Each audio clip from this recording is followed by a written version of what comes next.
Hey everyone, welcome back. It's time to learn how to install the iOS 26 public beta on your iPhone.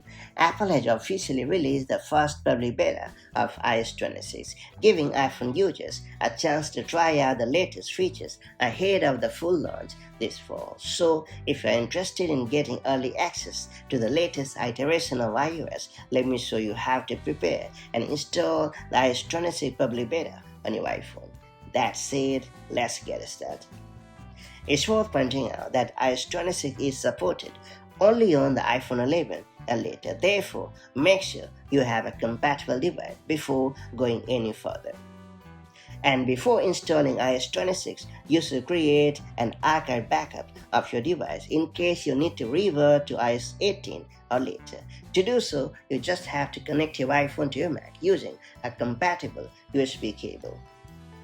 If prompted, make sure to allow to let the Mac access your device. Then you have to open Finder and select your iPhone in the sidebar. If it is the first time connecting, make sure to click Trust in the Finder. Then you have to tap Trust on your iPhone and enter your device passcode. And under the General tab, you have to choose Backup all of the data on your iPhone to this Mac. Optionally, you can also check Encrypt Local Backup and set a password to secure your data. Then you have to click on Backup Now option. And once finished, you will see the time of your last backup. This backup can be restored later using the Restore Backup option. And now it's time to learn how to install the iOS 26 public beta on your device. Once your backup is complete, you can proceed to install the public beta. Just visit the Apple Beta Software Program website and sign in with your Apple ID and password. Then you have to open the Settings app on your iPhone.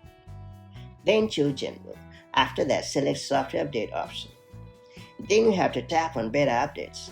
If you don't see this option, try turning off automatic updates. Download iOS updates. Then you have to return to the previous screen. Then you have to choose iOS 26 Public Beta from the list. Then you have to tap on the back button. After that, you have to wait for the system to check for the update. When iOS 26 Public Beta appears, tap on Download and Install option. And finally, you have to go through the on-screen instructions to complete the installation process, and that's about it. So that's how you can easily install the iOS 26 Public Beta on your iPhone and iPad. Now that we have got the iOS 26 Public Beta, take it for a long spin to explore all the cool features, and I'll catch you up in the next one.